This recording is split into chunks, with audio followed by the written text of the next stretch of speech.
Should I stay or should I go? I'm Iman Ibrahim. I spent 19 years as a family lawyer in Singapore and in England, and now I am a divorce coach and mediator. This is Divorce Actually, where we talk about what actually helps when you don't need more legal advice or more emotional processing. This is about decision making, preparation, communication, and negotiation frameworks to move you forwards. Today, we are talking about the most commonly asked question I get: should I stay or should I go? This question sometimes comes to me exactly worded like that: should I stay or should I go? And at other times, it might come to me as, hi, Iman, I would like some clarity on what I should do. Or some other times, it comes as, hi, Iman, I don't know how to find the courage to decide to leave. Whatever it is, I got you. What you're really asking me for, I know this from all the years that I've done this, is what is the game plan? You see, when you ask, should I stay or should I go, or some variation of that, you think there is a right or a wrong answer. And that's fine. I mean, that's what we always think. You know, if there's a right answer, the right answer is the one that gives me the permission to do what is going to happen. Sometimes when people are saying, shall I go? What they want to be validated on is that they haven't given up too easily, or they are not the dramatic one here. So yes, we can talk a little bit around that, but I would like to give you something much more concrete today, because that's why you're here, and talk more about the strategy in making a decision. Let's start with, how would I respond when someone asks me the question, should I stay or should I go? I will first of all tell them, okay, let's park that for a moment. I don't think that that's the question that you really are asking me. And that in itself gives people pause for thought. What I then ask them is about peeling back a few layers. And the question that I ask is, what do you actually want? Okay, that's probably not helpful. Most people are going to say, well, I don't know what I want. If I knew what I wanted, I wouldn't be here. Okay, fine. That's absolutely fair. The question is sometimes a visualization question. So a visualization question means, what will life look like if I stay? What will life look like if I go? That's part of it, and there's more. It's, what does positioning for each of those paths, what does that look like? When people call it needing the courage to leave or the clarity to leave, it's definitely about what is the game plan. And so I say to you, it's not about this emotional breakthrough you think you're going to get or that you need. It's more about having a way to make a decision, and it's about executing steps. So when I say, what do you actually want? I want to know, what are your actual goals here? And everyone's goals are different, to be fair. I need to know what your goals are. Well, you need to know what your goals are. You need to know what your values are and what really matters to you. And you need to look at your situation and timelines. So those would be the things to start talking about and thinking of before the stay or go question can be truly answered. And I'm going to call staying, making that choice to stay, strategic staying, and leaving, strategic leaving. Whichever one you choose, there is going to be a game plan.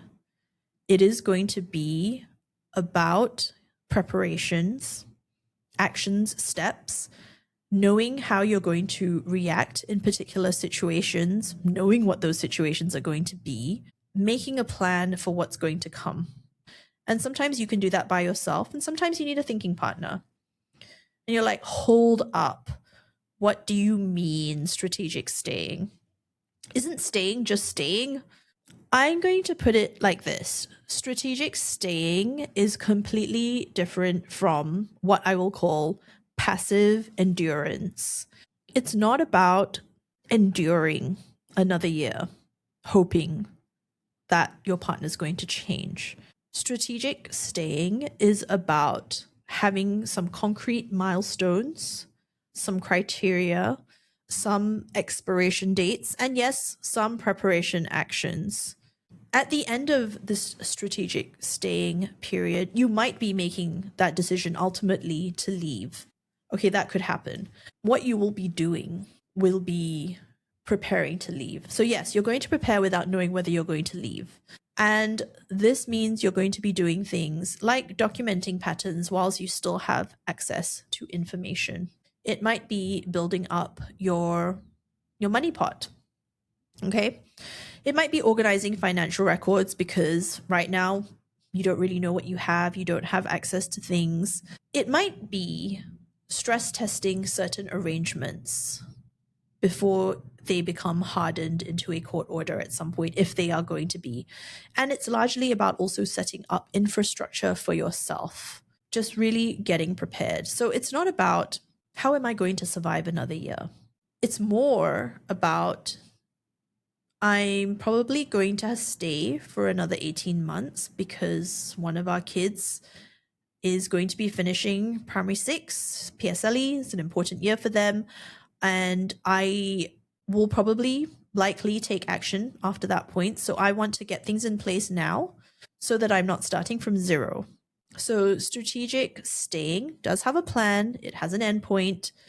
It is still active, it's not passive. And as part of that, yes, there will be strategies to cope with a bad situation that you might be in. Now, I do want to say that if you are in a situation where there is violence, where there is abuse, then the approach might take a little bit of a different tone. This is just a podcast. It's not for anyone's specific situation. It's to give you an idea of what you can start thinking about if you are considering, or if you know someone who's considering a divorce or a separation. You can get some ideas about how you are thinking about it for yourself, or you are going to talk to probably your friend, a good friend or family member, about how this is going to work. Okay, I've rambled on. So I've talked about the strategic staying, and now I'm going to talk a little bit about what does strategic leaving look like, and how is that, again, different from just leaving. So again, strategic leaving with intention, is about executed planning. It is not a reactive decision. It is not about getting angry enough to walk out, or you've been hurt enough, it's so bad now that you finally decided to walk out. The difference is this reactivity. So when you're reactive, you're leaving in the heat of the moment. Something happened and you will just go and you will figure everything out later, or you've got things maybe a little bit figured out, but not fully figured out. And being strategic is getting closer to being more fully figured out. It's knowing, if I'm going to leave, where am I going to live? How am I going to pay for it? What do the childcare arrangements look like? And so what that involves is, yes, I'm going to repeat myself here, documents that are organized, and maybe they are now organized for your first lawyer meeting. That's right. We don't go into our lawyer meetings blind and without the documents that will help you get the best advice you can get. It's also getting some kind of understanding about your assets and maybe a little bit of basics. And for this, the government does provide websites that give you all the information you need. You just need to find it and you'll find the information there. So there is no obstacle there in getting the correct information that you may need. And it's also knowing more or understanding your particular situation. What are your spouse's likely responses? And having a contingency plan on how you might deal with this type of response or that type of response. And it's going to be about building a record for a third party reader. And you are building this before you even announce that you are going to get a divorce. So, why is this important? As a former family lawyer, I have seen the reactive levers and I have seen the strategic levers. And often the reactive levers are the ones who end up spending so much time and so much money fighting about things that didn't need to be fought about. Whereas the strategic ones have actually really designed how they're going to leave. When they execute their departure, it's so clean that there's very little, or maybe there's even nothing to fight about. Now, If you told me, oh, what I actually want out of all of this is just some peace, please, I've had enough. Which of these two get you to peace? So you've stuck with me this far, and you're like, okay, I hear you. Strategic staying, strategic leaving. And you said what? They require the same skills? What does that mean, Iman? I'm here to share that with you. When I say both paths need the same kind of framework or structure, what I mean is, number one, the first thing that I said at the beginning is getting clear on what you actually want and what you are actually optimizing for. And I will dive into that a little bit more deeply in episode 3, so stick around for that one. But for now, just know that you need to get clear on what you actually want.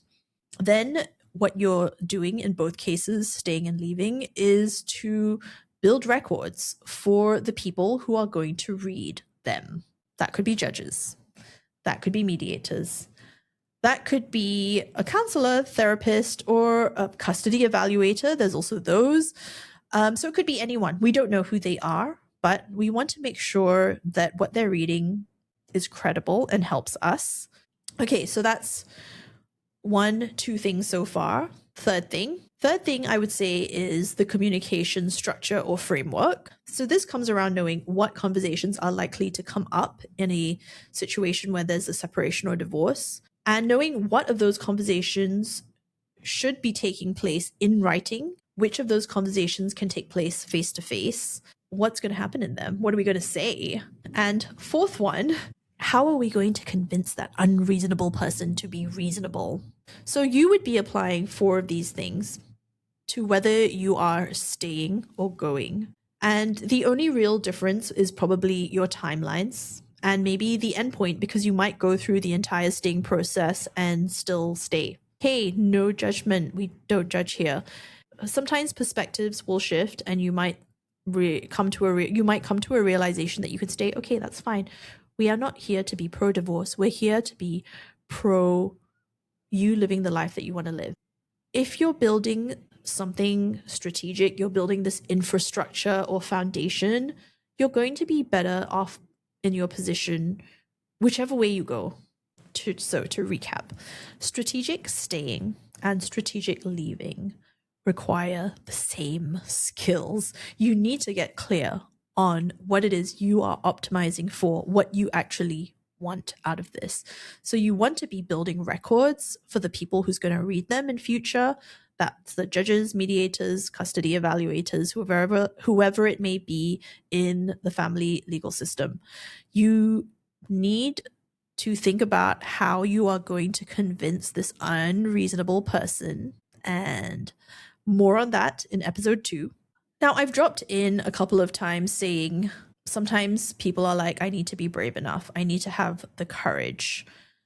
And so they then think this stay or go question is about courage and bravery and not about strategy. Why is this? Why do we do that? Well, the truth is that when someone comes and says, oh, I've decided to get divorced, the response they often get is, oh, that's so brave of you. You're so strong.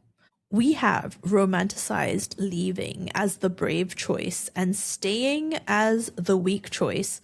But as a former family lawyer, I have watched people leave reactively, emotionally, and without preparation.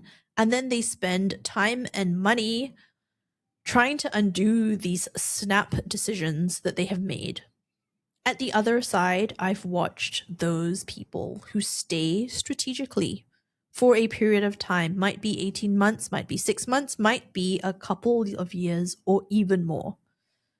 They have spent that time building their position, making their position unarguable, so that when they execute their departure, it's so clean that there is nothing to fight about. Courage is not the variable factor between these 2 sets of people. It's their strategy. If you think you need to find courage, you are waiting for an emotional state to change before you take any action. But if you think what you need is a framework, you can start taking action. The courage becomes the outcome because you will feel brave after you start to have a plan. And most likely you will not be feeling brave before you have a plan. So now you're thinking, tell me more. Tell me more about these people you've seen who approach the decision without strategic thinking. And okay, to be fair, nobody wants to think that they're approaching a big thing like divorce or separation without thinking about it. What happens when people approach this decision without the strategic thinking?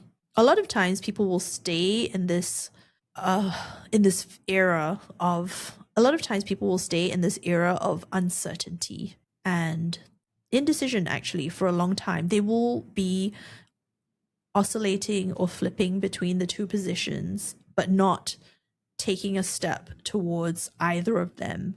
And because they're not approaching things strategically or thinking about it, they're not thinking about their invisible audience, those third-party readers who are going to look at evidence that gets created anyway during this period of time that you have not decided what you're going to do. They might make emotional decisions and reactive decisions they can't undo so easily, right? So maybe that means moving out without fully understanding what that consequence is legally. They might be sending those text messages that become evidence and decrease the credibility that they have. They will be giving away leverage without realizing it. Alternatively, you might be stuck in this pure survival mode for years and years and not prepare. And then when you finally leave, because you finally found that braveness, you are leaving from a position of weakness. Let that sink in. The cost of non-strategic decision-making is enormous. There's financial, legal, and emotional consequences. So let's get strategic.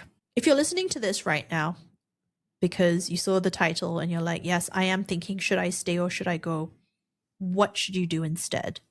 Well, you already know I'm going to say, stop asking the should I and start asking, what does it look like for each path? Get clear on your actual timelines. Is it 6 months, 2 years? Do you have a specific milestone? Start building your infrastructure regardless of the path that you might go down. You don't need to make the decision right now, but you can start the infrastructure, because by now, I hope at the end of this podcast, you have understood that both paths require very similar, very identical preparation. And I want you to know that you don't need permission to leave. You don't need courage. You don't need this emotional breakthrough that you think you do. What you need is a structure, a framework, and that is what I'm building in this podcast, Divorce Actually. That's it for this episode. If that was useful for you, if something I said raised a question or you would like a clarification, you want to talk it out, please reach out to me. The website is divorceatelier.com. And the next episode is how to convince our unreasonable ex. You're going to love that one. I'm Iman. This is Divorce Actually.